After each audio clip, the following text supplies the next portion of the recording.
Okay. Hi. Yeah, right. Okay, did everyone get their bladders happening? Is everyone relaxed and comfy and happy and all good? Good. I'm glad everyone came tonight. You guys like Selby, huh? Cubby was really rocking. Yeah. Because a lot of times, he and I do shows together, and a lot of people, never got a chance to hear him before, so he gets to be a new experience for people, and it only gets better. You should go see him anytime he does a show, because it gets better and better and better. Anyway, I just got back from Australia a couple of days ago, and I wanted to read you a couple of things about jet lag and insomnia and the nausea involved with it. I got this notebook I carry around in my backpack, and whenever I'm sitting at the airport, the bus station, the train station, or in the bus, the plane, the train, the boat, hovercraft, whatever, broomstick, whatever I'm riding on, I write in this book, and this one is called It's Ugly. I don't know where I got that sticker from. It's from something, but anyway. Because it is ugly. So here's something from it. Welcome to the wild world of exhaustion. I'm at Los Angeles International Airport, my new home. I was here Friday afternoon coming back from Europe. Now I'm going to New Jersey. Soon I'll be on my way to Australia. What's that from New York? 20 hours? That will truly be an adventure in exhaustion. Haven't slept much in the last few days. Sleep is for lightweights. Well, okay, maybe not, but at this point, it's the only thing that's keeping my eyes open. Great things happen. I don't remember the cab ride this morning. I don't remember the shit I said to that girl from MTV last night. No, wait, I do. I remember telling her that Gail, the manager, was a drug addict and couldn't be trusted around kids. I told her that my roommate was a kleptomaniac and that we ate off the floor at restaurants, that we both were vying for the affection of the same man, and that I could fit Berkeley co-eds in my trunk with the aid of a chainsaw. Nice girl. Right now, in my headphones at mind-shearing volume, is the song Rock Lobster by the B-52s. I'm reading many meanings into this rock masterpiece. Perhaps the greatest moment in rock and roll is not occupied by some turgid fuck in a leather colostomy bag. It could very well be Fred Schneider uttering, "Boys in bikinis, girls on surfboards." When that guy yells, "Let's rock!" It's as good as when Gene Vincent does it.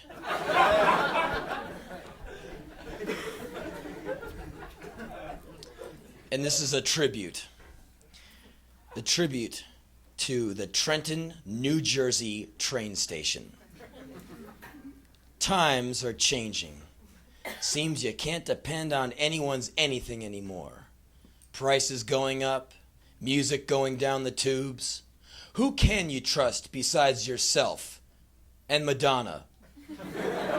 The first 6 Black Sabbath albums and me. Right. The human animal needs something to tie into. A constant. Southland Corporation? Shot to hell. Wait. Don't lose it. Don't go running into the night in a panic. Don't freak out. And please, don't put that henna shit in your hair. There is a place I know where you can go and get that feeling of stability and security. And that place is the Trenton, New Jersey train station. They provide rail service for Amtrak, Jersey Transit, and SEPTA, which is the Southeastern Pennsylvania Transit Authority. Here at the Trenton train station, there will always be a man loaded down with garbage bags filled with who knows what, staggering around the men's room muttering in a strange language. There will always be drug dealers working right next to the cops. There will always be a man in the parking lot swearing he just lost his wallet. I could go on about the constants, but I'd much rather talk about the frequent and spectacular highlights that grace the halls of this port of souls. Women on crack, fist fighting. The police smirking and taking bets. Youths handcuffed, led roughly down the hall to a waiting paddy wagon. A child abandoned on track 4. Look, don't sit there and get manipulated by MTV. Come to Trenton and get manipulated by some real pros. Here's another one. New adventures unfolding every minute around here. On an airplane, 2.5 hours into at least an 18 to 22 hour flight to Auckland, New Zealand.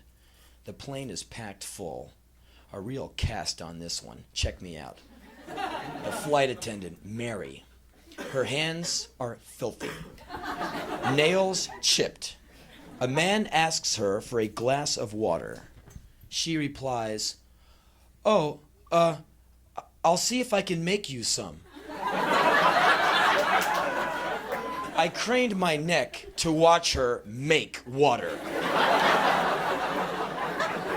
She poured it out of a pitcher and put a few ice cubes in it. She returned it to the man and said, "Please wait a few minutes. The ice has to cool the water down."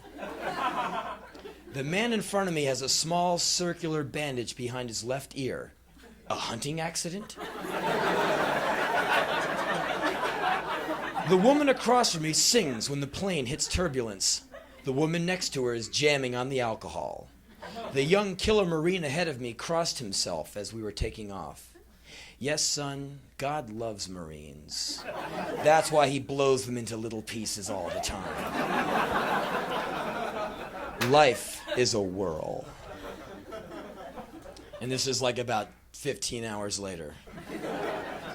The reptiles are really coming out of the rug now. Just got off the plane a few minutes ago. 4-hour layover in Honolulu. Nice out tonight. Never been here before. Moist and hot out. Nearly a full moon. Last leg was hellish. Steel Magnolias was on. I kept dozing off and waking up to see Sally Fields. If that's not torture, I don't know what is. The movie before was that one where John Travolta is taking care of some infant that has Bruce Willis doing voiceovers. Terrifying. My brain is melting down. I started thinking of going to Disneyland and making all those guys in the animal costumes change heads. Sure, duck body, mouse head. Warp those brats early on, I say. Hey, let me fly that plane. Here's this thing from this town, Coolangatta, which we played a little while ago. Tonight we're playing in Coolangatta. There's a dress code. I'm sure no one in the band can meet its standards. I wonder if you're not allowed to eat off the floor or puke on the carpet. I know you're not allowed to wear tank tops. On the wall, a sign says, Fanny's Bar, home of the original world-famous Fanny Juice, $2. I don't think you're allowed to wear short pants in this place. These are people who eat their own shit. And they make a dress code? Go figure.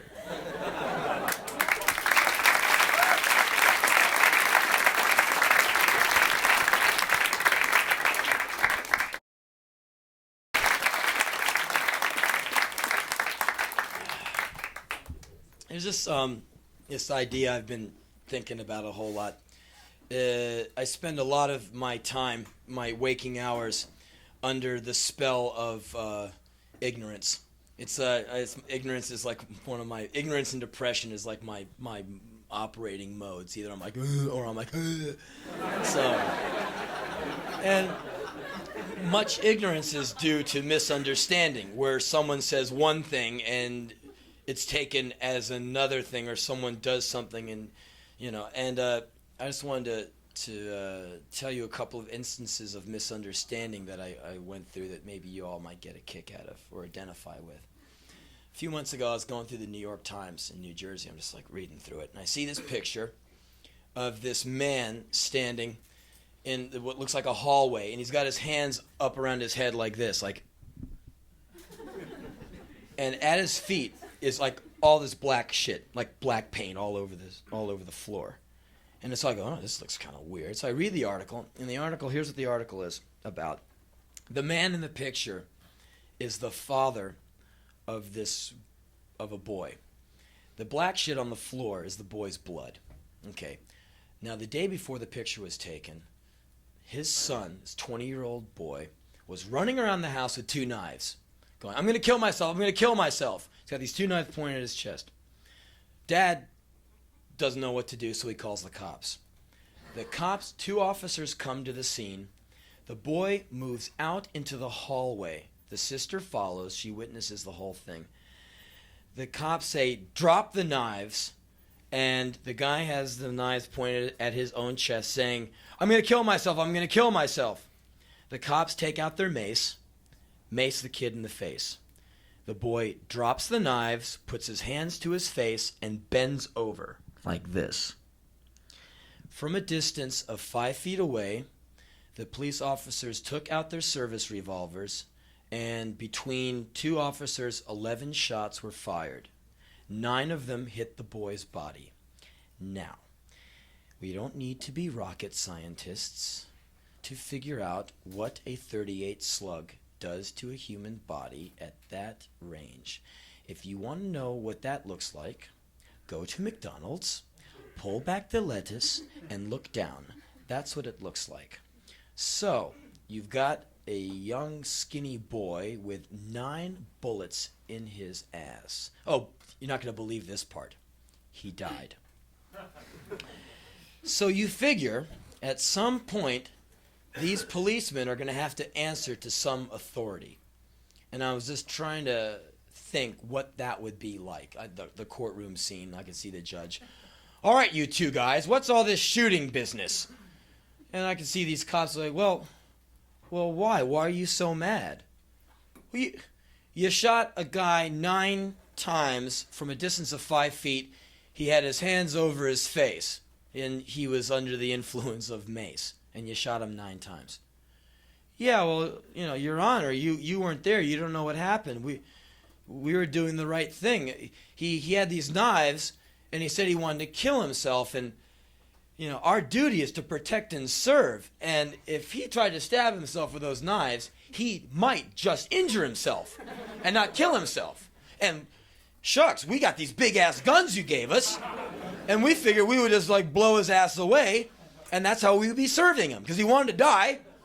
And so rather than just run the risk of a mere injury, taking up the city's dollars to put him in the hospital, we offed him. Can we go now? They probably just misunderstood. They probably thought that they were doing the guy a favor. I want to die. All right. Bang, bang, bang, bang, bang, bang, bang. There. How's that? Okay. Here's another instance of misunderstanding where no one dies. Okay. About, 2 months ago, something like that, I'm in Zagreb, Yugoslavia, doing this show with the band. And we load into this, it's a university room, on the campus there.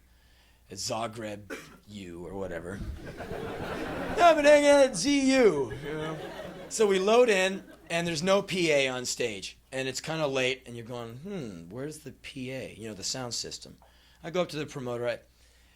Where's the PA system? Is it coming? Oh, yes, it will be here soon. I go, good, because it's getting kind of late, and you're going to need a few hours to set it up, right? Oh, no, it will not take long. Okay, I've heard that one before, and that usually means something bad's going to happen. Sometimes you do these shows where oh, yeah, the PA will be here any minute, and it comes in the trunk of a car. You're like, oh, no. Anyway, the guy with the PA walks in. He walks right by me. You're the PA guy? Yes. I go, where's the PA? Right here. He pulls out these 2 little boxes. Puts one down here, walks over, puts another one down there. That's the sound system. Yes. Okay. Do you have any monitors? Monitors? Yeah. So the band can hear what they're doing. And this is the mark of the shitty promoter. Oh, bands never ask for them. Lie! Oh, yeah, we had ZZ Top here. They didn't ask for them. I believe you. You got a Brooklyn Bridge handy I can buy? So I'm like, okay, I'm trying to be, nice and sporting about everything, Okay, no monitors, no sound problems. Hey, fellas, there's no monitor, so no monitor problems. Yay, shorter sound check. Okay, I go to the promoter. I'm just trying to be positive. Then I go up to the promoter, I say, how about some drinks for the band? Because we're going to be some sweating rock and roll animals up here tonight. And the guy goes, yes, what do you want? I said, how about some water? Some water. He goes, okay, I will go get some. I go, great. He goes away, looking at the PA. And he comes back a while later with a glass of water. I go, okay, that's fine. It's pretty clear. Okay, good. Can you get us like 60 more of these? No. Okay, I'll just put this over here so no one knocks it over by accident. Fellas, don't all sip it at once. We gotta make it last. Do you have anything else we can drink? Like maybe some Cokes? Coca-Cola. Yeah. Yes, I'll go get some.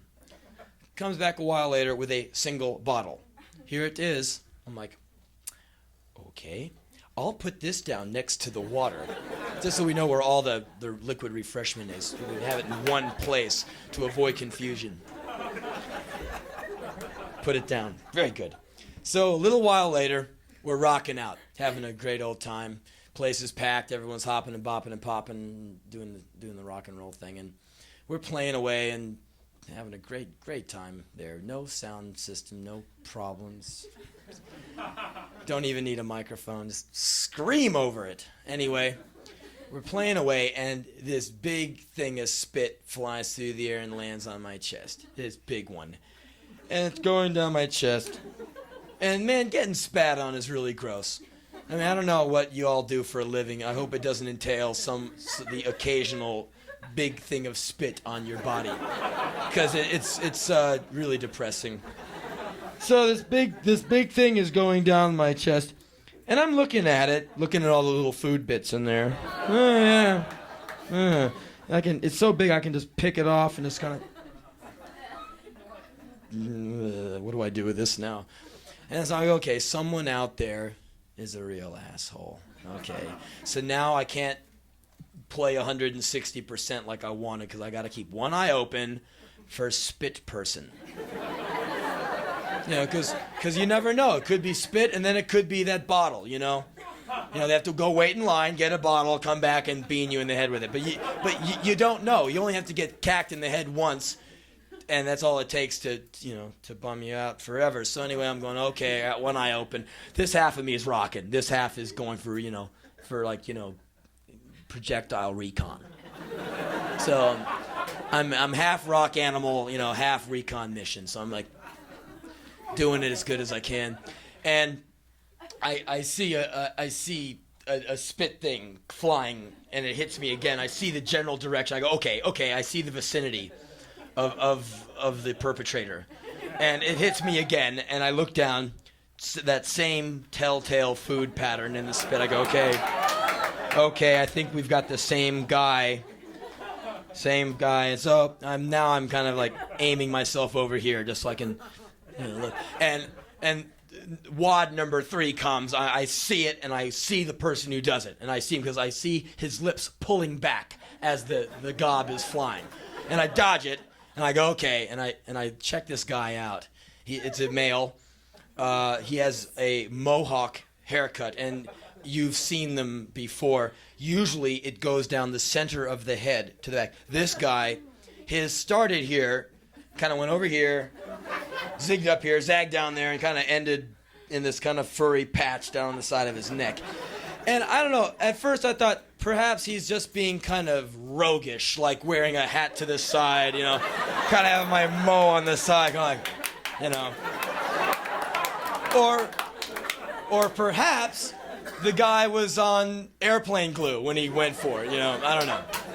So I have my perpetrator, and I'm like, okay, fine.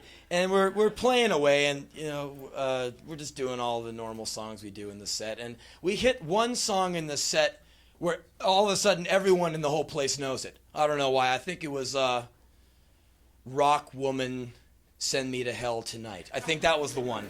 And it's a pretty basic lyric. I mean, I don't even we don't really write lyrics. We just kind of go rock, and grunt a lot. And people seem to like it. I don't know. But, so I think it's like rock woman, tonight, and so everyone was singing the tonight part. I go like, rock woman, and everyone's going, tonight, and we're having a great time singing back and forth there. So I see Spitman edging towards the front of the stage. He's coming closer because he wants to sing tonight with the rest of us down here in front. And I'm going, good, he's coming closer, because I knew I had all night to catch up with this guy. So he's coming closer. I'm like, okay, it's kind of like going for big game fishing. Yeah, come on, come here, come on, punker, come on. Flash the mic, to get them excited. There you go. Look, you can sing into this. Come on, punker. We're all one, unity. Come on. Right? Oh, yeah. You sleep in my hotel, I'll sleep in your squat. Come on, punker. He comes up nice and close. We're coming to that chorus. Okay, all you other guys, get out of the way. It's me and Mohawk Man. Okay, here you go. Here's your big chance. Open your mouth and sing, and pow! I fucking smoked his ass. He went down. Spit on me. So anyway, Mohawk Man goes down, gets back up, mouth all covered with blood. Gives me this look like, hey man, what'd you do that for? And then goes back to dancing. And I go, this guy's got a lot of spirit. So after this show, we're loading out the equipment out to the van, and there's Mohawk Man standing next to the van. I go, hey, asshole, good to see you again. What, you want some more? Come on, let's go out in the middle of the street. I'll kick your fucking ass right now. Come on, all your friends are here. They can watch you get decimated by me. It'll be fun. Come on, let's do it. Wait for what? Are you waiting for a bus? Come on, I'm going to kick your ass. Come on, let's go in the street light so your girlfriend can see this. Come on. Wait, I am not fighting you. That's a drag, so I'm going to fight you. Wait. Why did you hit on me? Because you spat on me, you fucking dick. Fuck you. I am punk rock. I play in band. When we like music, we spit on each other. You are my favorite singer. I wait 4 years to see you. I sing your texts at our band practices. You are my favorite singer and you hit me. Why did you hit me? I love you and you hit me.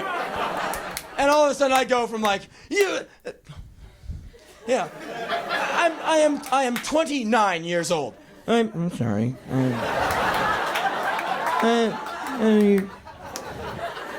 You spit on me. I don't know. I got mad. I'm sorry. So it was a misunderstanding. So, what do you learn from this? The next time, and I know there's probably at least one of you out there with your ticket in your pocket right now for that weekend getaway to Zagreb. Girlfriend, boyfriend, wife, roommate looking the other way, go to the travel agent, give me a ticket, round trip to Zagreb for the weekend. And the travel agent's like, right on, Zagreb. Hot. So, you probably will be going to Zagreb pretty soon. So, travel tips from your old friend Rollins. The next time you're in Zagreb and you're waiting in line for something or hanging out waiting for that cup of coffee or at the bus stop or at the disco, and someone walks up and spits on your face, don't freak. Look that person right in the eye and say, hey, I like you too.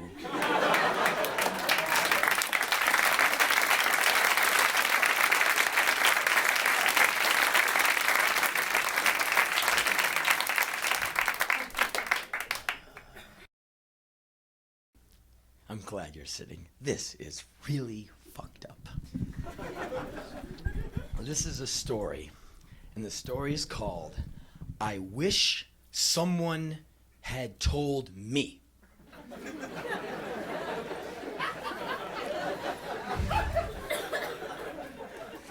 Thank you. Thank you for the last 10 years, and thank you for the next 10 years. Okay, just a little history.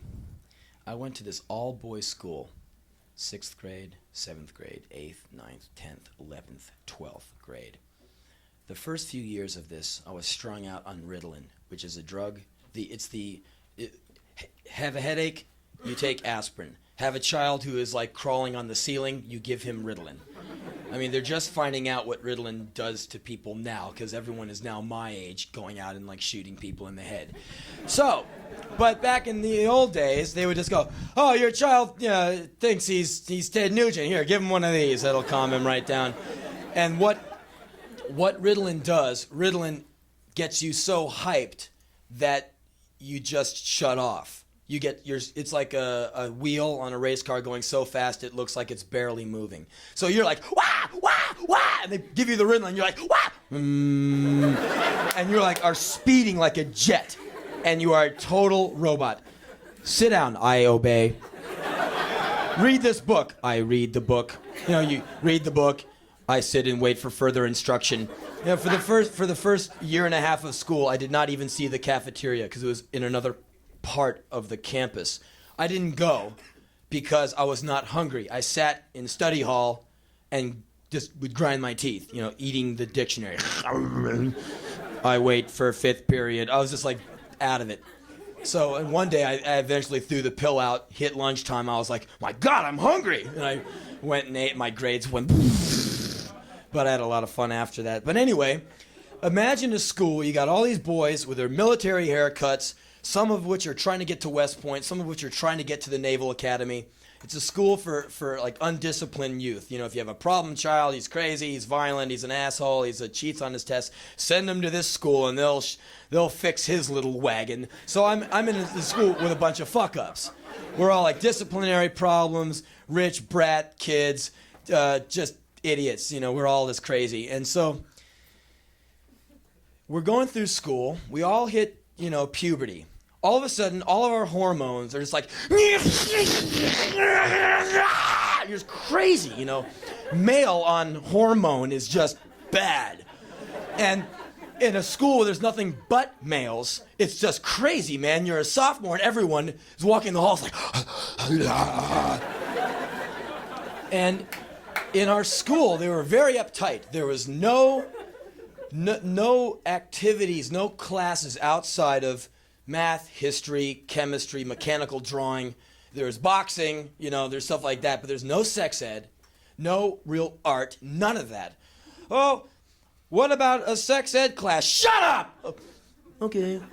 And so I learned about sex. The first sex I experienced was like, guys trying to hit on me. I was a little kid, I had this one guy tried to suck my dick, and my stepbrother tried to make me suck his, and I would watch my mom fuck her boyfriends and all that, and that's how I sex. Yeah, that's pretty wild.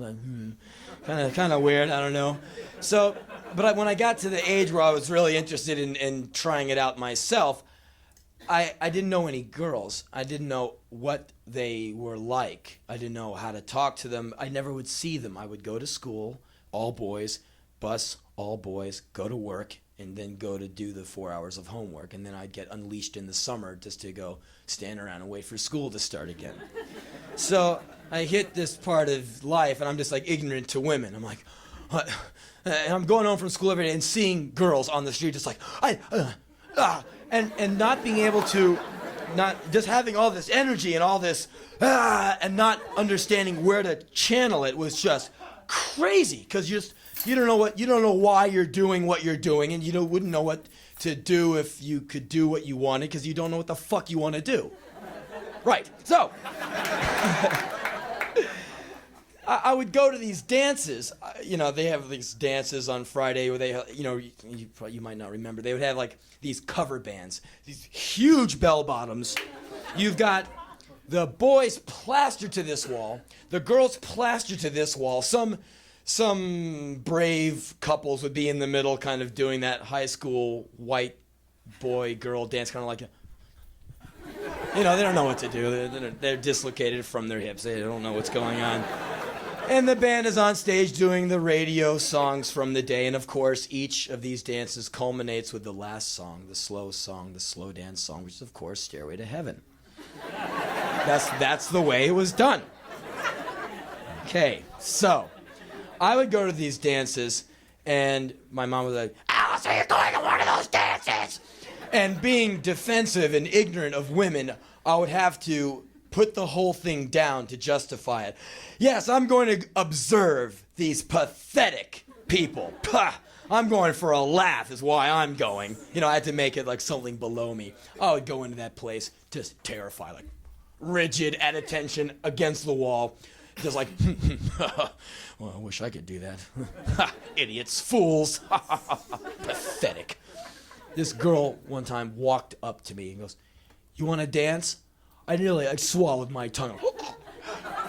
And all that came out of me was like, "No way!" But it was probably like, "No way!" Because I was just too shit scared. And the girls kind of was like just mortified. I'm sorry. Gone. And I was like, hard road, yeah. But I was just so scared. So one night, I went to one of these dances. I went drunk. I drank a can of Michelob. Right. So I go in there. I'm like, whoa, he's crazy now. I go in there like high on a can of Michelob. And I go in there. I'm just kind of like, I don't feel any different. I'm like, okay. And this girl walks up to me and goes, "Hi." And I'm looking at this. There is a beautiful girl looking at me, saying hi. I'm like, "Hi." She goes, "What's your name?" Henry?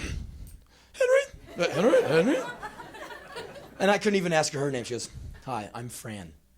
I go, "Hi, Fran, nice to meet you." I just forget it. I was a wreck. She goes, "You want to dance?" Yeah, what the hell, We go out there. And it's kind of fun. I'm dancing with a girl. It's kind of neat. She goes, I'm really hot. You want to go outside? I'm like, that means something. Wait a minute. I've got some television I've watched on this. What's that one? I saw that on the Brady Bunch or something. It's got to mean something. Go outside. Yeah, sure.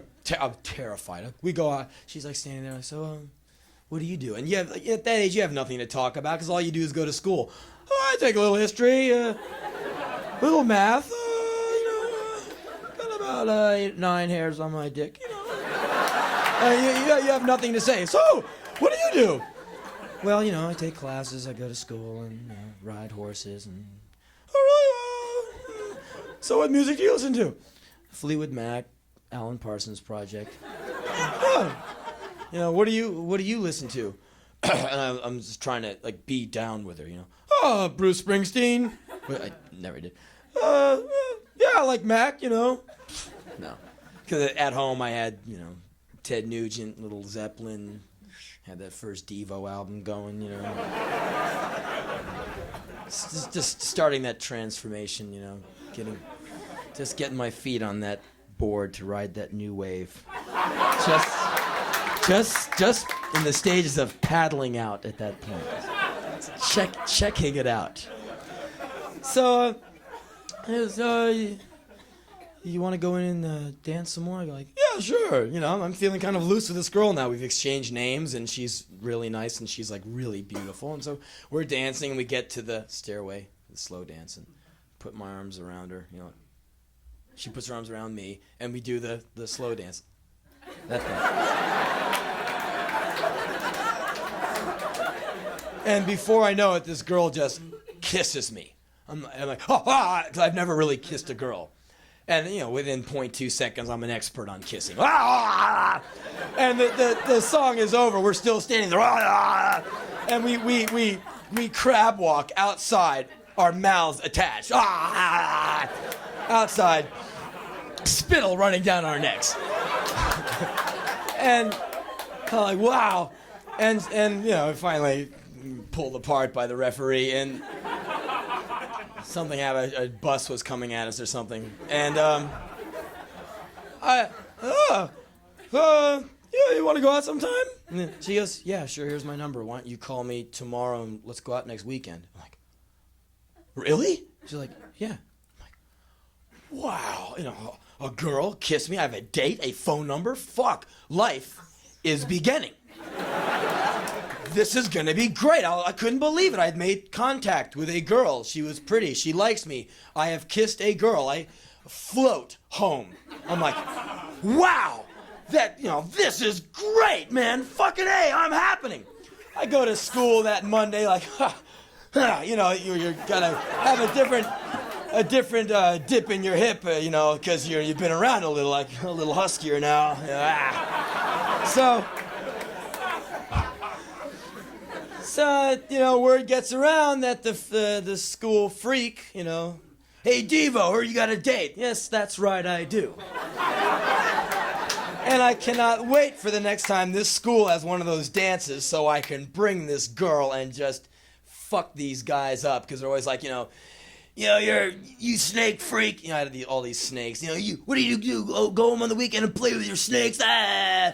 And if I really mouthed off, you know, one of them would just like crush my skull. I just go, yes, I go home and play with my snakes. What the fuck do? You take Quaaludes and wreck your Trans Am, you dick. You know, I couldn't say that. I just had to yeah, I play with snakes. Anyway, so we start going out on these dates, and you know, when you just kind of start out, you know, the sex is very like it's step oriented, and you scam it out. Okay, this Friday we go for, you know, to cup the breast. You know, okay. No, I can't do it. No, you can't. No, go for it. Okay. No.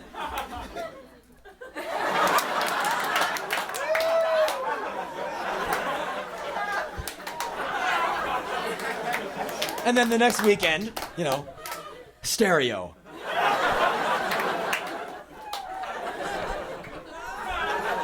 Yeah, and you go, you know, first base, second base, left field, and you go. Okay, so months go by. Me and this girl are just sailing down the road there, and we're getting more advanced and everything.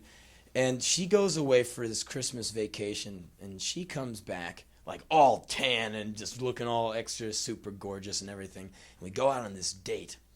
My mom is out on a date. She's gone. We go to my mom's house. I'm in my room. All of a sudden, our clothes are off, and we're in my bed. I cannot believe what is happening. There is a nude girl in my bed. She is tan. She is beautiful. She wants me. She's like, okay, I guess this is it. I'm like, you know, the immortal Frank Booth. This is it. I'm like, wow. Okay, I know where it goes. I'm ready. And so there she is, and there I am, and I am kind of new at this. I've never done it before, and I'm like, okay. I look down at my dick. My dick is like this. And I started, you know, men, the fellows will agree that you can talk to your dick. You have a two-way, you have this conversation. You can, it's total like mental chess. And I'm. Come on. Let's do it. I don't know. I'm scared. It's cool, man. She's touched it before. It's no big deal. We're just going to go in and out and in and out. And then it'll probably be over by then. And please, just get some blood down there. Let's get happening. I don't know. I don't think I can pull it off. I want to take a rain check. I want to go back. I want to watch the films again. I don't hurry me.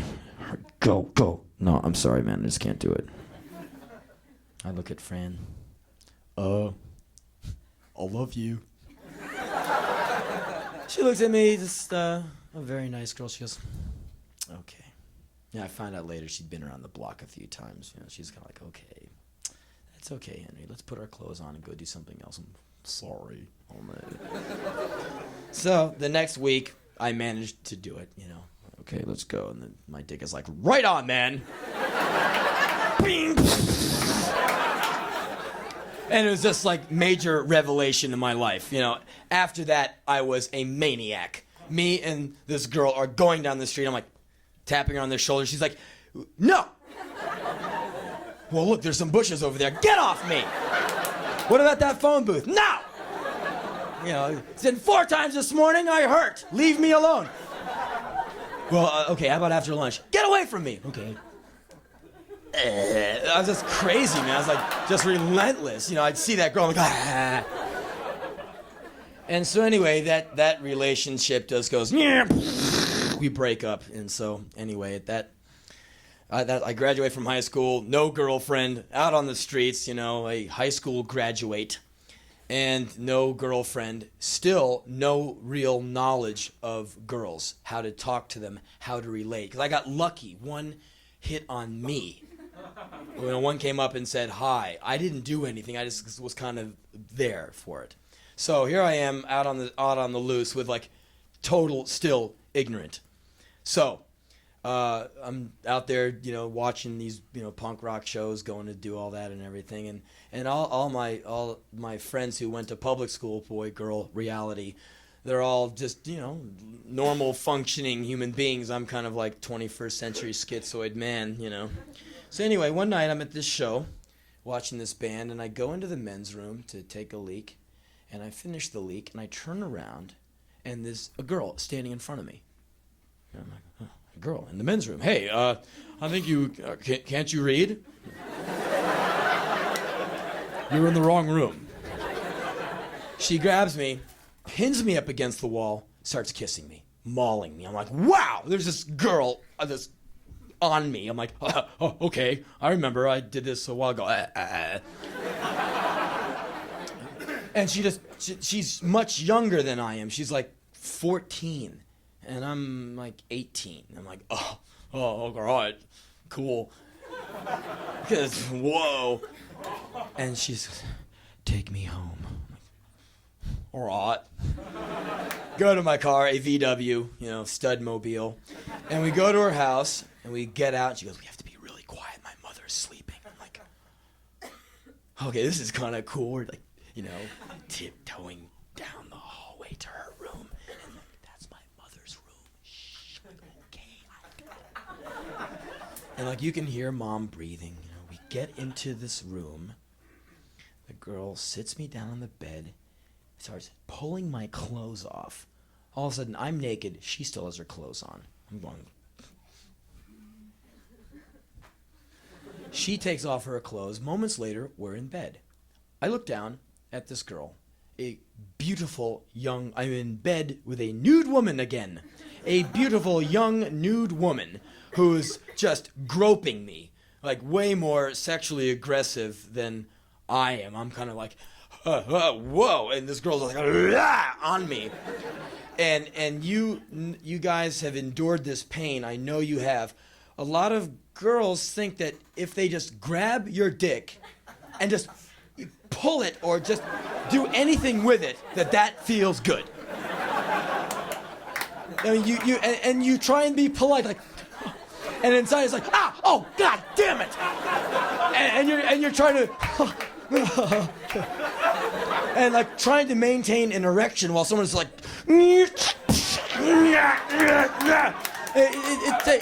because girls don't have one. They don't know that shit hurts, Just when a guy can inadvertently hurt a girl, You don't know. You don't own one. You just kind of visit one every once in a while.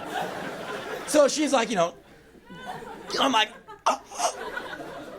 and I'm kind of getting intimidated by this girl kind of on me. I'm like, whoa. And then, that was the first bad thought. And then all the, they start stacking up. And I'm going, wait, I can hear mom breathing through the wall. I'm like, wait a minute. Her mother is one wall away. There's laws against this. This is statutory rape. And meanwhile, this girl's like, blah, blah, blah. And she just finishes mauling me, and she just rolls on her back and goes, all right. And I'm like, okay. And I look down, there is a beautiful nude woman right there. Okay. Time to talk to the dick. Because I look down and the dick is like, I'm like, come on. Oh, her mother's next door. I can hear her breathing. Ace, I know you can hear her breathing. We'll just be really quiet and we'll just get in there and just get to work. What do you say? Henry, there's laws against this. Fuck the law. This is rock and roll. I'm scared, man. She hurt me. I mean, I'm hurting. I think she cut me. Would you inspect me? I think I'm cut. We'll check later. Would you just call down some sturdy red blood cells and just get going? I don't know, man. I don't think I can make the gig. Please make the gig. Please. No, I'm sorry, man. I can't do it. I don't know. I'll check you later. She looks at me. Well? I look down at my dick. I have to tell sex lie number 1. Boy, I sure am tired. Boy, kind of roll away from her. Fall asleep in 0.1 second. She was like reaching over me, grabbing the dick. I'm having to pretend to sleep so hard and so deeply that a nude woman's nipples strafing my back, her hand reaching over me, yanking my dick, will not waken me. Do you know anyone who sleeps that deeply? Sure, they're in coffins in graveyards. Or they reside in the 714 area code. Yeah. Anyway, I'm just like faking it big time, and the more she's grabbing me, the more I'm snoring. And like I'm sleeping hard and completely. I'm out. Like, finally, I hear this go like, fuck. She rolls over and just, I don't know what she did, went to sleep or anything. I pretended to be asleep, like. And then I heard her finally like kind of breathing regularly, and I go, okay, I'll just get out of here. And I get my clothes on. She wakes up, she's, bye. I'm like, yeah. Bye. And I tiptoe out of the house. They have this dog. The dog starts barking. I'm like, oh shit. And I've never been in this house before. I'm like trying to get around this shit, get out the door. I gotta unlock the door. And I'm like, whoa. Get down, power up the VW. I'm out of there. Driving back to my mom's place where my bed is, thinking to myself, fuck, man, you couldn't do it. There's a word for that. Dude, you're impotent. Oh no. Fuck. So I get home. I wake up the next day. My mom, where were you? I was, out. And then my mom tells me that it's time for me to leave. Get out of my house. Oh, okay. And I said, well, can I leave like in a few days so I can pack up my stuff? Give me your key. I just gave her the key to the apartment. Out. If you want your stuff, you can set up an appointment with me as an adult. All right. So I grab some shit and I leave. I'm working at this ice cream store, living in the back of my car, saving rent money to get an apartment, to start a life as a, young independent man out there. And I got no place to shower, no place to shave. So after the night shift finishes at the ice cream store, everyone leaves. I got the keys. I nude up, jump in the work sink, this square sink, like this, grab the water thing, and I'm soaping down with like lemony pledge, or joy or whatever this shit is. And like, it's great. You can wash it on your, wash your hair, wash your body, everything, wash your clothes with it. I'm just like all-purpose guy, hosing myself down and hoping no cop is gonna make a night move. I can see the flashlight coming in. What are you doing? There's a maniac inside bathing! So I was just kind of halfway cleaning myself, and then I'd go out, dry off with like 80 paper towels. and go out to my VW and like curl up in the fetal position and get like 20 or 30 minutes of sleep. And I started looking really ragged out, and my clothes started really stinking, and my boss was going, "What the fuck is your problem? You smell like a garbage can. You're a shift manager. What am I paying you for? What the fuck are you doing?" I'm like, "I don't have a place to live yet. I'm bohemian." So there's this girl in our closely knit punk rock scene, really intense girl. She has the black leather, the severe makeup, the black hair, black everything, lots of earrings and nose rings, and apparently she's a pretty rough character, and everyone kind of goes, "Oh, there's that girl, whoa," the handcuff belt and everything, and all that kind of, SM kick. And she comes into my ice cream store one day, and she walks in, I'm like, "Oh, it's her, whoa. Don't hit me now."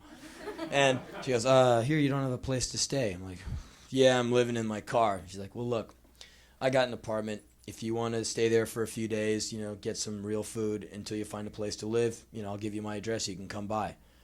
And I'm thinking, oh my, with this girl? Well, I don't want to know where she lives. Fuck, probably in hell or something. So, but I say, I look at the facts. I got no place to live, and my boss is giving me shit, and it would be nice to sleep in a house and not fear, some weirdness in the night, It makes you sleep really lightly when you think you could get invaded by a cop or a car thief or whatever the fuck. So I go, "Yeah, okay, give me your address. I'll show up there tonight." So I go over there, and I, eat some food. I go to a laundromat. I wash my clothes, and it's pretty cool to be in an air-conditioned place in the summer. I'm like, yeah, this is great. Watching a little TV. And it comes, late. She goes, "Okay, well, I'm going to go to bed. Come on." I'm like, "Well, I'm just going to watch TV for another, probably 10, 12 hours, So you go on." She goes, "Well, look, I got a king-size bed in my room. There's plenty of room for you." I'm like, "Oh, beds? Oh, never use them. Bad for my back.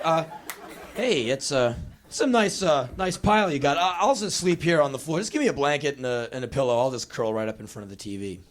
She's like, "I got a lot of room in my bed. Look at all this room on this floor. How about that rug?" Because I don't want to get in a bed with this girl. So she goes, "All right." Throws me the pillow, throws me the blanket. I curl up and go to sleep. In the middle of the night, I'm woken up. Why am I awake? Because there is a nude woman on top of me, her breasts punching me in my face. I look up. It's her. It's sex time. She has decided it's sex time. I'm looking up. There's a woman on all fours over me. Reaches down, starts working the dick. It really hurts. She's got rings on her fingers, and they're cutting. And I don't understand the reality that if you're not attracted to a female, nothing will happen. I figure if you're naked with a female, some force comes over you, boing, and you're supposed to just be able to go. So I'm going, gotta do a show, gotta rock. Come on, hey, wake up. And the dick is like this, getting cut. I know, okay, she's a little scary. Let's just go in there. Let's play the game that we know we can play. Let's do the work that we know we need to do the work, like a football team. You guys are really great. Well, we're doing a job that we know we have to do, and it's a job we can do, and it's a job we're going to do, and I think we're just going to do that job, and we should have a good day out there because everyone's going to do their job. Back to you, Brian. I'm like, okay, let's just go in there and just do that biological function, and we're out of there. And the dick just says, "Fuck you. I'm not into this. If I could go the other way and go inside and hide from this woman, I would."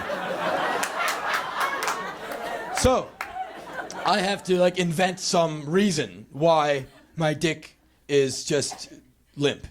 And I'm just I'm pinned on my back.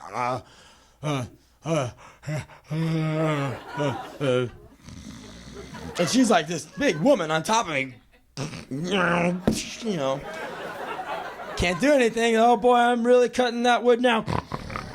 And so finally she just goes gets up and goes into her room, and The next day, she says, I think it'd be better if you just took off. I'm like, oh, you're right. So I had a day off that day, get my shit, and I leave.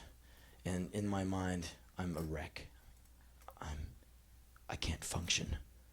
2 women in a row. I cannot satisfy. So I drive around in my car all day, my mind thinking. I went to a Roy Rogers hamburger place, whipped out some paper, and with a pencil I wrote down a complete case history of both days prior, everything that happened prior to the non-event event. What I ate, what I listened to, who I saw, where I was, what I spent, where I spent it, trying to find similarities, we're going to track down this thing. Why can't I get a hard on with these women? Again, I felt horrible. Where can I go with my problem? What if I went to Mom? Hi, Mom, can I come in? All right, come in. Mom, I need to talk to you about something. What? Don't ask me for money. No, I don't want any money. I tried to be with 2 girls recently, and I couldn't get an erection. Oh, so I suppose you want me to help you? You're disgusting. Who the fuck do you think you are, Jim Morrison? Get out of here!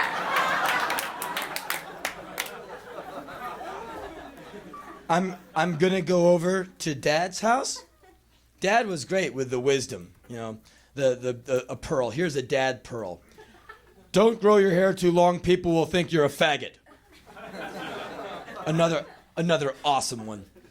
Your mother, she's a good woman, and I want you to respect her.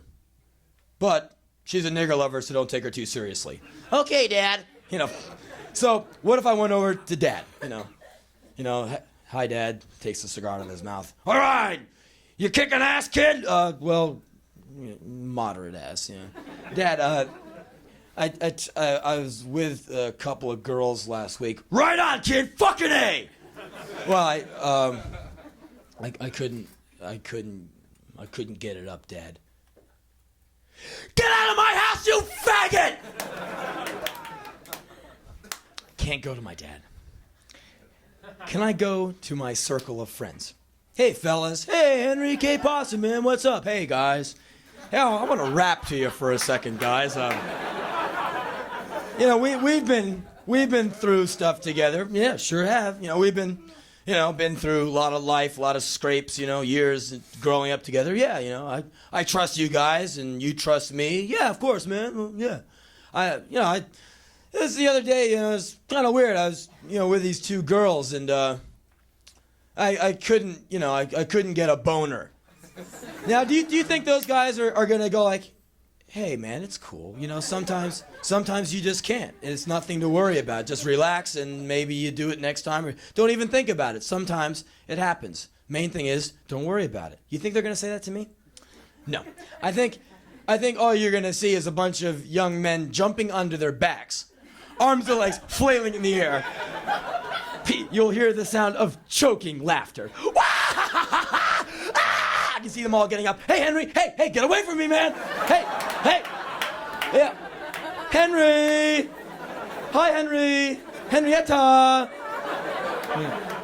I can't tell anyone.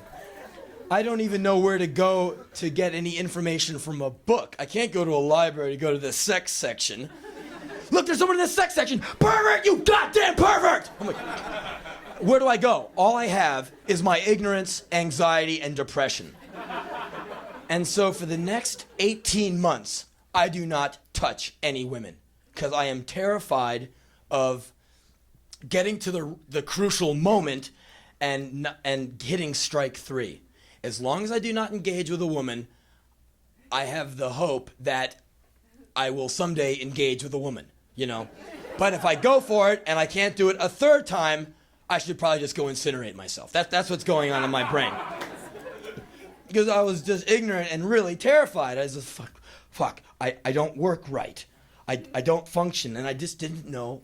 I was totally ignorant. I didn't know how parts work. And so, you got all this energy. You want you want to be Ted Nugent, you want to be Robert Plant, you want to be Steve Tyler, you want every girl you see, like, So I couldn't do that. I'd be like, and what would happen to me is all this energy turns into like this. I would just go out and get in fist fights all the time. Saturday night, instead of getting a hard-on, my hand would turn into a fist, and I would go out to some show looking for some other frustrated asshole to punch heads with. And there's always, you want trouble? Go somewhere. There's always someone looking for the same thing. Boys can find other boys to beat the shit out of each other and themselves all the time. It's easier than making money. Getting your ass kicked is easier than making money. So I would go out and mix it up with these guys and get my ass kicked all the time and kick someone's ass all the time. And I did this for a year and a half, and it just became my MO. Sex, forget sex. I can't deal with sex, but I sure can get in a fight. All right. So I joined this band, Black Flag, and I still have had sex with one girl. All of a sudden, I am in this big-ass band playing in front of a shitload of people. After the show, there's all these girls who want to meet me. I'm like, I'm out of there. And they're all going, what's the matter with him? I don't know. He's weird, man. He's psycho. Don't mind him. He's psycho. He's crazy, man. Oh, that's cool, And I was just, because I just couldn't deal with it. And finally, eventually, I was able to deal with it and everything. But you see... You see how bad ignorance is? You see what torture that can put someone through? Ignorance is so fucked. Ignorance is it's what keeps everything the way it is,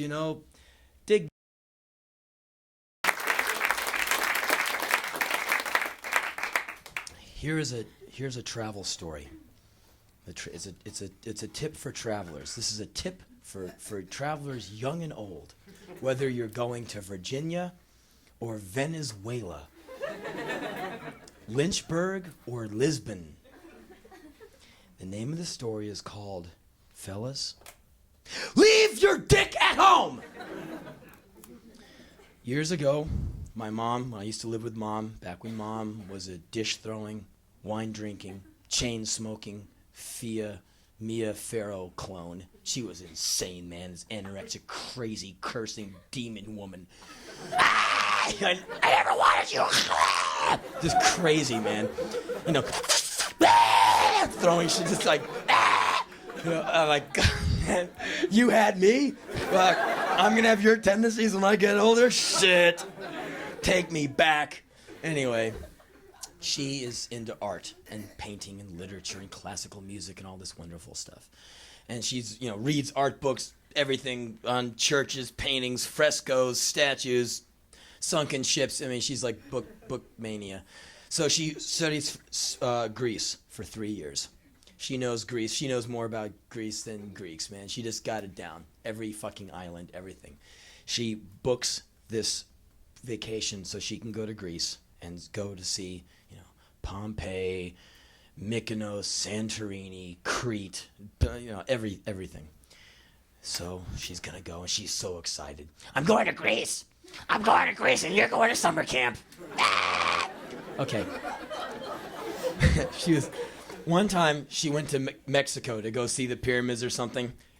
I came home from school one day, no mom. Next day, no mom. I figured, she's out with one of her boyfriends. Day later, no mom. Like a week later, I get a postcard from like Zuoxanatl cotton or some shit. Like, I'm in Mexico. Like, fuck, all right. Thanks for telling me. I thought she went to the circus. It bummed me out. Oh, that means you'll be coming back. I can't have this whole place for myself anymore. I thought you just fucked off and died and left it to me. Oh, well, okay. So anyway, the camp thing blew out. And she had no choice but to take me. She was so pissed off because my dad wouldn't take me. I don't want the kid. It's your kid, Iris. Take the kid to Greece. Kid, watch out. There's a lot of fags over there. Thanks, Dad. Gotcha. I don't want to take you on this trip. Yes, I know. You better be good. I will. We're going to be seeing a lot of statues. Yes, I know. So anyway, 6 weeks, 4 weeks in Greece, it was like is great, but once you've seen one fucking pillar that some guy with a toga hung out with, at that age, at 4th grade, you've seen everything in one day. You're like, fuck, man, let me do something else. Anyway, we're all on this bus going from city to city with all these old codgers. There's like 50 old codgers, my mom, me, this really burly young Greek bus driver guy, and his fiance, who was like the tour host, and she was really nice. So we're going town to town, hiking like, oh, come on, everyone, hurry up now. We have only 10 seconds to see this lump of dirt that, some guy left here 80 zillion years ago. I'm like, and everyone's like, oh, okay. And like, people from the Midwest, like I said, you get on these tours and all of a sudden everyone looks like a Devo video. Everyone gets really mutated. So I'm on these people, all these like, large glandular, gross, colostomy bags, big butts all padding around these islands, And I was going like, fuck, what a group of misfits. And they all loved me, buying me cookies and crackers and candy at all the bus stops and everything. So anyway, we get to this one fucking town. I forget the town. And today's mission is to go up a mountain and look at like a piece of pottery that some asshole dropped on the way back from the liquor store in like 400 BC or some shit. I'm like, oh, give me a break. Come on, only 4 miles up the hill to see the broken ashtray. Okay. And then we'll take a photo of it, turn around, and drive for 8 more hours to go look at a pillar. Oh, boy. I'm out of my fucking mind. And my mom's like, I read about this pillar and I read about the ashtray. So just be good and goddamn it, we'll get a picture of it. Okay, great. So we get to the town and, okay, time to hike up the mountain. I say, fuck it. I'm going to stay down here by the bus. Because there's all these lizards running around. I was having fun catching lizards. I didn't want to go up the hill and look at a fucking ashtray. So I'll wait here. Don't do anything. I won't. Don't break anything. I won't. Don't steal anything. I won't. Try and kill yourself while I'm away. I'll think about it. Mom, the codgers, the bus driver, and the lovely tour lady leave up the hill to go look at the ashtray. I'm hanging around looking for lizards, playing in the dirt, bored out of my skull. Wishing I was at summer camp playing with gimp and yarn and getting poison ivy. Off in the distance, there is what looks like a box van, like a UPS truck or a laundry truck, newspaper truck, one of those. There's a truck. Big fucking deal. The door opens. This big, ugly, fat, hairy dude gets out and goes, "Eh." I'm up for a little fun, kind of an adventurous guy. I'm on tour. I walk over there. I go, yeah? He whips out a pack of gum. What's the big rule, everybody?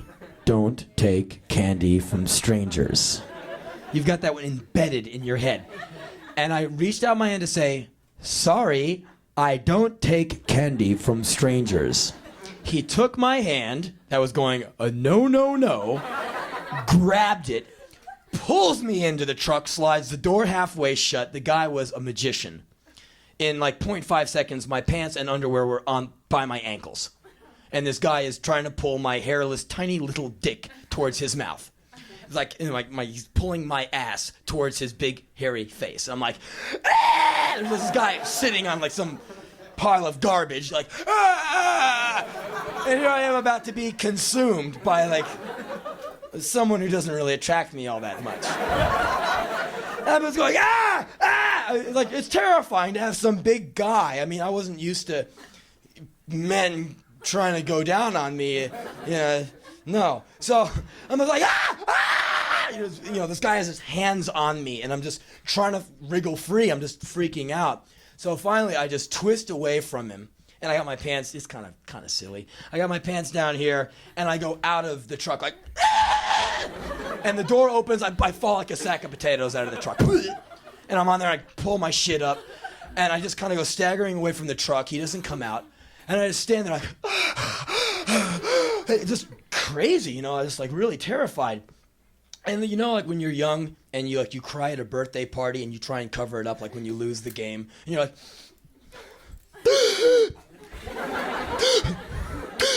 Henry, are you crying? No.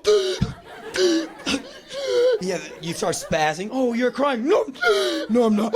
Yeah. So I'm just standing there going, it's like freaking, because this guy had been grabbing my dick and shit.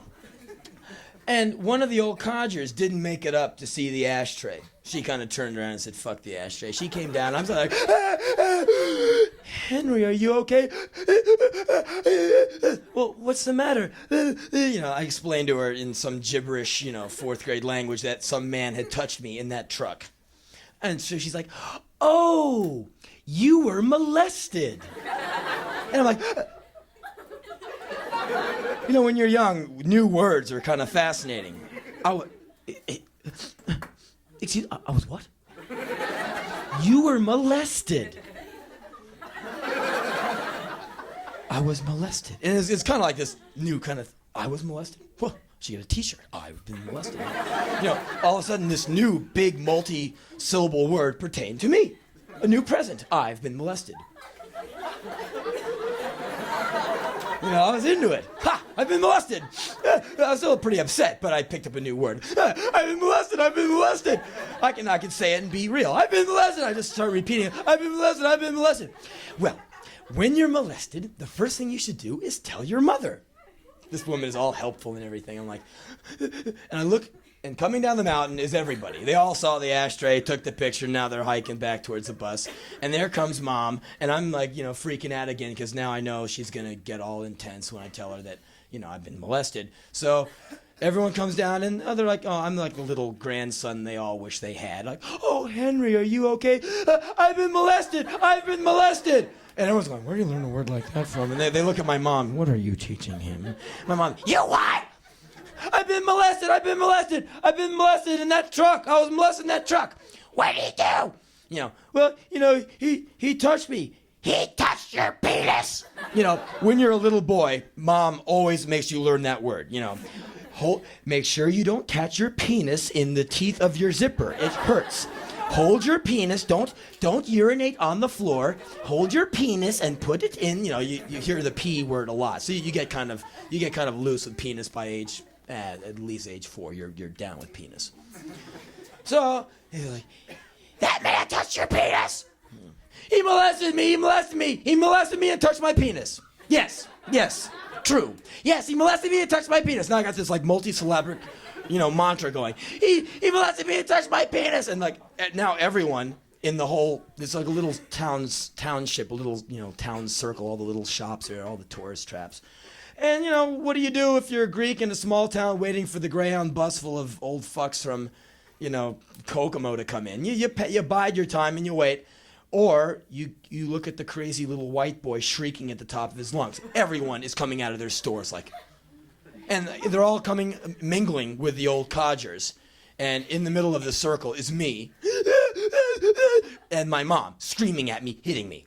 You got molested, whack, yes! He touched your penis, whack, yes!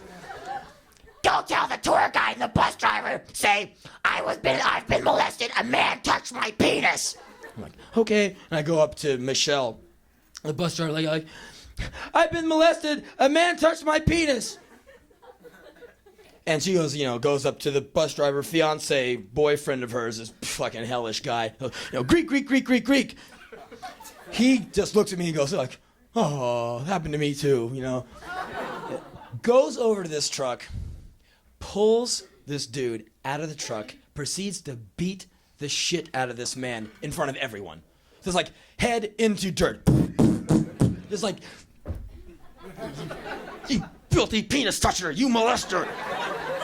And I didn't get any kind of pleasure from it watching the guy. I mean, I was going, God, what a big pain in the ass I am, Here we come to this town, all of a sudden, I'm the center of this attention. My mom's gonna kick the shit out of me whenever we get to a dark corner. This guy is beating the shit out of this other guy. The whole town is watching me. All these old grannies are spitting their denture grip spit in my face. Oh, Henry, oh, you poor little bit. And I'm going, God, this sucks. This guy's getting his ass beat. I'm some fucking molested victim. I'm gonna get my ass kicked by my mom. I was way more scared than Mom than the big Greek guy wanted to suck my dick. And it was hellish. So he beats the shit out of this, this Greek boy lover. And we all get on the bus and we leave. And my mom took me to the hotel room we were staying in that night and just paddled the fuck out of me and like, don't ever take any first dates. Whack, shut up. I shouldn't take you anywhere. I should send you to the boys' home. So, fellas, leave your dick at home. There you go. Now, You don't have to clap or anything. Just it's okay. Now, wouldn't that be nice? This is kind of a ploy to the men. Wouldn't it be nice if you could go through life just at certain times, like you have a tape deck at home and the tape is playing, you put it on pause? Wouldn't it be nice if you could put your dick on pause? Put your dick on pause and put all the thoughts and all the shit and all the time you take thinking about your dick. You and your dick. Here's me and my dick. I mean, it's your life. Here's me, here's my dick. This is the story of my life, you know. As much you can be into your dick or not into your dick. If you're a guy, you're married to your dick. I mean, it's just the way it is. What if you could like leave your dick at home and go out and just be a human being for a day? Wouldn't that be great? Just, say if you're heterosexual, all these blazing women walk down the street, you can just look at them and go, sure, yeah, human beings. Wow, life. Wouldn't that be nice? Sure, you know. The reality is the girls walk by and you're like, you just go crazy, you go on the beach. It's fucking hellish. It's so fucked, and it gets worse as you get older. You think you're older and more mature now. Ha ha ha, I've mastered my dick. I don't lose my mind over women like I used to, and some girl walks by, ha ha. It's fucking making a pathetic fool out of yourself. It'd be really great if you could just leave it at home. Like take it out like a computer component. Like, leave it on the mantle. Whew. God. God damn, it would sure be wonderful.